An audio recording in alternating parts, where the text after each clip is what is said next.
Are you looking to get a little more creative with your photography and maybe want to take some shots with some burning steel wool? Then stay tuned, this video is for you.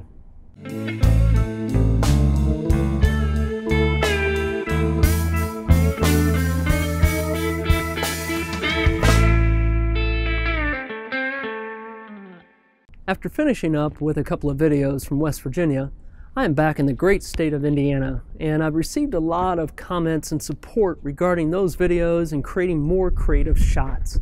Well, that's what I'm going to do tonight, and we're going to dive into the world of steel wool photography. And what this is basically taking steel wool and we're going to burn it and we're going to get creative with it while the sparks come flying and they go everywhere. It's going to be a lot of fun. But before we jump into that, I want to cover a couple of things. To begin with, I'm going to use the Nikon D3400 on this entire photographic journey. Now, that's for this video right here, but I want all my subscribers who are using Canon or Panasonic or Sony to understand that what I talk about with this camera is really technique, and it'll apply to your cameras as well. I also want you to know that I plan to leverage Canon cameras and other manufacturers over time. I just happen to have this with me, and I've been using this now for probably the last 6 to 9 months, and I've really enjoyed it. And I may just keep this in my arsenal because it really is a good, solid, capable camera. Now, I also want you to know that it's not that I'm anti-expensive gear, because I've used a lot of that in the past, and I still have access to some of that today. I've shot with the Canon 5D Mark IV, which is a great full sensor camera. I've also shot with the Nikon D500, which by many standards is considered one of the best crop sensors on the market. That's just my opinion, and perhaps the opinion of others out there.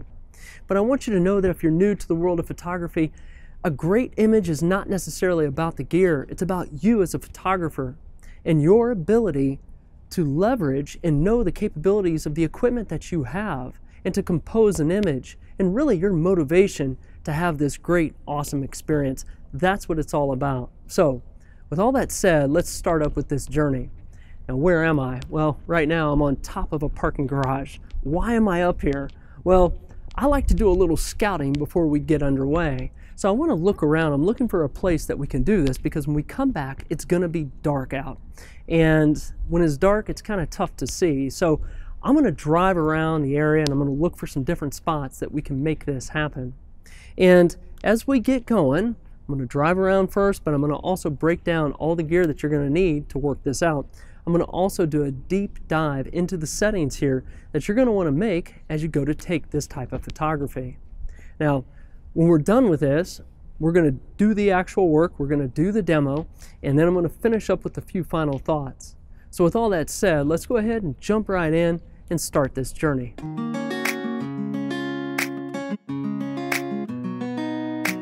I just came down from the top of that parking garage, and that is probably not the best place that we want to do some steel wool photography, so we're going to keep on looking.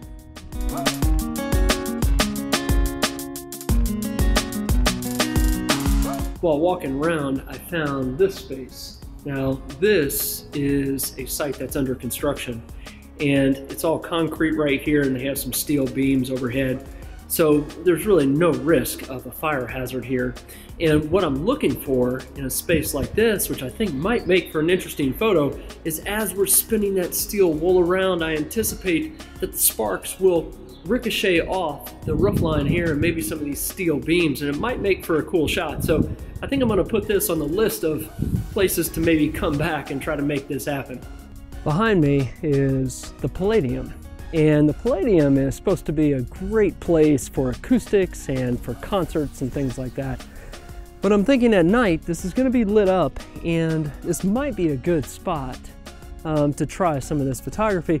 And I'm thinking really here off to the side maybe, or maybe out in this area right here. We're just going to have to come back when it's dark and take a closer look at it. But doing this preliminary work up front kind of helps us to better understand where we might want to go.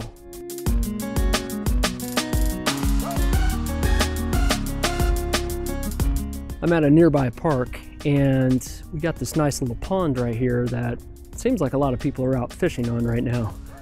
Well, behind me you can see that there's a little dock out there, and I'm thinking when we come back tonight there probably won't be anybody on that dock, and it might make for an interesting shot if we're at the end of the dock spinning that steel wool around, so we'll have to see how that looks. After scouting around, I think we have a few good potential places that we can do the steel wool photography, and I want to go over just some of the basic supplies you're going to need to make this happen. To begin with, get yourself a pair of gloves, because when you're spinning this around, the sparks are going to be flying, and you want to be sure it doesn't burn your hands. The other thing you're going to need is a pair of safety goggles, kind of like this right here. Maybe a pair of sunglasses if you don't have these, just something to protect your eyes. And it also doesn't hurt to have a hat, so you want to protect your head in some way, maybe a hoodie, something like that. Something else you're definitely going to need will be this right here. Now this is steel wool, and you can get this at just about any hardware store. It kind of ranges in the density, so it goes all the way down to 4 zeros, and it goes all the way up to the number 3. Now I'd prefer to go with 4 zeros because it's going to be a little less dense, and as the fire starts and you're whipping that around, the oxygen gets to it, and it's going to just break apart and make for more sparks. But keep in mind, you can use just about any kind of steel wool for this. Now I've got a few different packs of this so we can have a lot of fun. One steel wool is going to get you about 30 to 60 seconds of burn time. It really just depends on how fast you're whipping it around, so it's something to think about. The other thing you're going to need is a lighter or some matches of some sort. Now you can also use a 9-volt battery if you like, but you're going to need something to start that fire. You're also going to need a whisk or something like it. Now you can make anything you want, but you're going to want something that you can put the steel wool into, and in this case at the end of the whisk it's got a little hook on it. Now this will allow us to tie some cordage to it that we can spin this around. So just remember, you're going to need something to hold that steel wool, and that's what this is all about. Okay, now I also have a remote right here. This is a wireless remote for the Nikon D3400. Now you don't necessarily need a remote, so you can actually come back to your camera and you can leverage the self timer on it. But I will say that when you're doing something like this, having a remote is going to be helpful for you, and having someone to help you will be even better. Now I do have an assistant, and it's getting late out here. The camera may not show it, but the sun is definitely starting to go down. And so what I'm going to do is I'm going to have somebody help me, and I'm going to have that person most likely, use the whisk and kind of whip it around, and I'm going to control the camera here. Now, when I go to do this, I'm going to use this remote. I'm going to go into bulb mode. Now, I'm going to talk about bulb mode in just a minute, but bulb mode allows me to control when the shutter opens and when it closes, and I can do so with this remote without touching the camera. Now, if you find yourself in a situation where you don't have this, again, you don't have to worry about it too much. You can just use that self-timer, put it on a 2-second self-timer, and hit it. Now, you're going to have to predetermine how long you want that shutter to stay open, and my advice would be anywhere from 10 to 15 seconds. You can go a little less if you want, but just keep in mind, the longer you leave it open, the more you're going to capture. So that's the reason why I can control this freely in bulb mode. Now, what I'm going to do is let's jump right in and let's talk about the settings on this camera. I had to move inside as it was getting really dark out there, and I need a little more light on the back of this camera. So what I want you to pay attention to is this. In the upper left-hand corner, we have the letter M. Now this indicates that we are in manual mode, and that's what you're going to want to be in. Now I got there by rotating the dial on the top up here to the letter M. On the back side, you'll see on the left right here is our shutter speed, in the middle is our aperture, and over to the right is our ISO. Now what's flashing down here where my thumbs are laid up on the back of this screen is the exposure. Now you can see that we're to the left, which means it is going to be underexposed if we were to take this image right now. Don't pay too much attention to this, because as we do this type of photography, it's always going to show it's underexposed because we're going to be capturing the light that the camera does not yet see. So as we look at our shutter speed right here, again, if you do not have a remote, setting this predefined to 8 seconds or 10 or 13 is fine. In this case, I have the remote, so I want to go to bulb mode. Well, how do we get there? I'm just going to rotate the dial up here where my thumb is tapping. I'm going to rotate to the left. We go all the way out here. The highest, or the slowest, I should say, predefined amount of time you can set this camera to is 30 seconds. You go one more to the left, and there's bulb mode. Now again, this allows me to use that remote, and when I push the button, it'll open the shutter. When I push it again, it'll close it. So that's really helpful. When it comes to the aperture, I can go ahead and make adjustments here by taking my index finger, which I'm tapping up here, and it's on the button, the plus minus button. When I hold this down, I can rotate the dial on the back and adjust the aperture. Now we're going to want to open this up to allow some light in.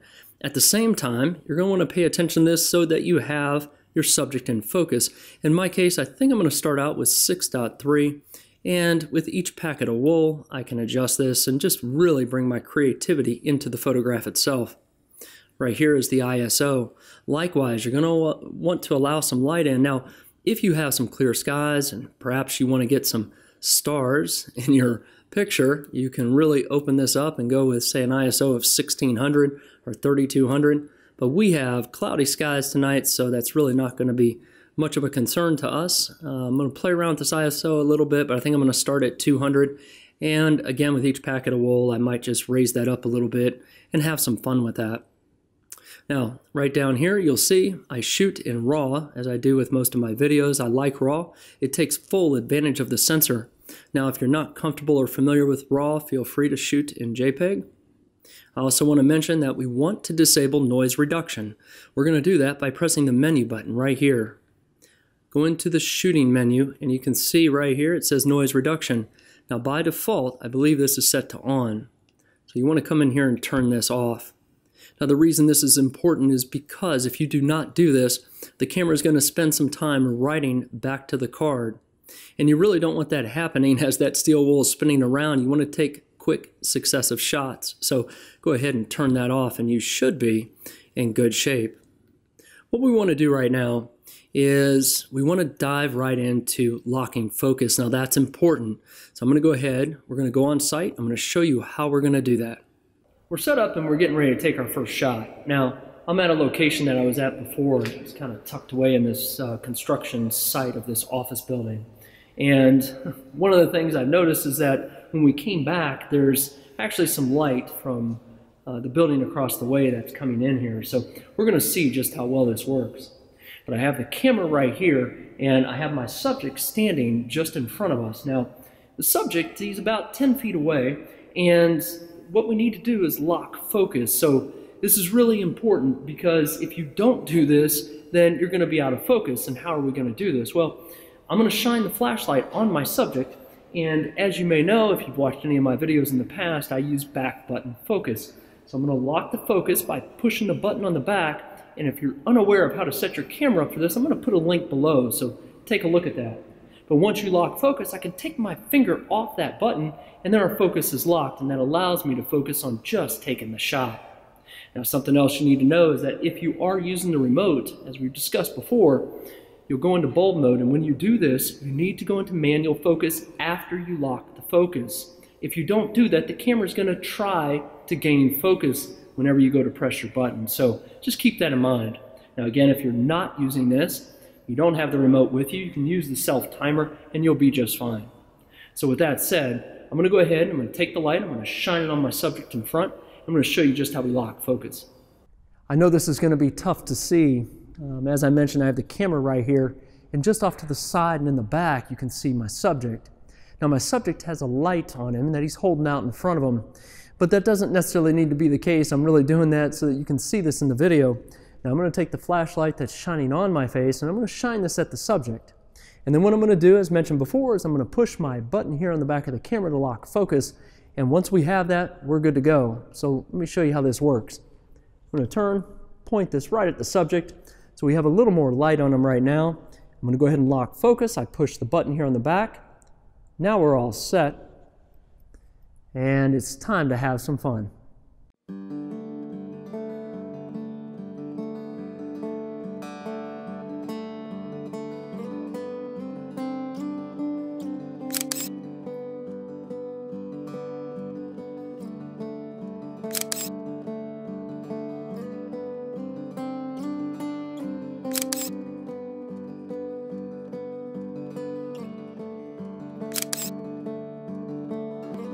Leaving on a midnight train, take me far away from here. Full moon hill shining,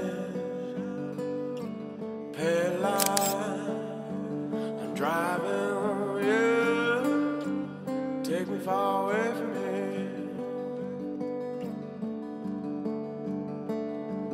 right now, 'cause I won't wait till I find my way back home. Right now, baby. Right now, baby. Right now, baby. Right now, baby.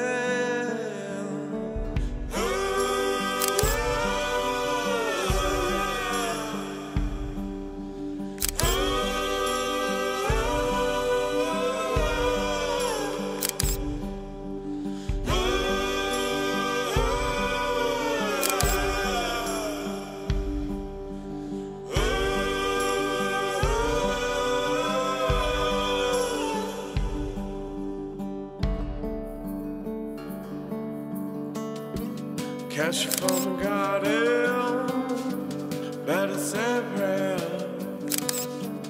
This ain't no place of mercy, safety.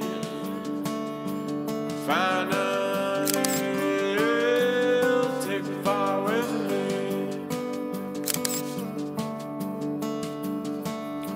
'Cause all our lives we play this game, dance on through, burning flame. I'm burning, baby. I'm burning, baby. I'm burning, baby. Burning, baby.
I had a lot of fun shooting those images. Now it's really late, obviously dark outside, so here I am inside finishing this video up.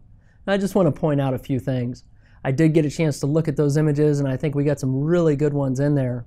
Before I noted that a good shutter speed might be 8 to 12 seconds. Now I did notice in bulb mode a majority of my shots were taken around 2 or 3 seconds, and that was really the look that I was shooting for, and I got it. Now I think my longest shutter might have been 7 or 8 seconds, but again, there is no exact science here. It's all up to you and your creativity, so have some fun with that. Another thing is this. If you go out by yourself at night, ensure you exercise proper safety and caution. Now, I mentioned all the items you should have with you, like some gloves and the goggles and a hat and that type of thing. So just be sure that you do that, and also ensure that you're not around anything that is combustible that could catch fire. And if you do go out at night, it is helpful to bring a friend with you. Now, I appreciate John's help. That was my friend that was with me, and it helped not only to lock focus, but also from a safety perspective. So, I hope you really enjoyed this video, and I hope it helps you out and inspires your creativity to go out and do something similar. Just have some fun with your camera regardless of what you have, keeping in mind that everything here was shot with this Nikon D3400 and the kit lens of 18-55. If you like this video, be sure to give it a thumbs up, and if you haven't done so, subscribe to the channel. It's called Real World. More often than not, I post videos about photography and technology, but you never know. So until the next video, take care of yourself and be safe.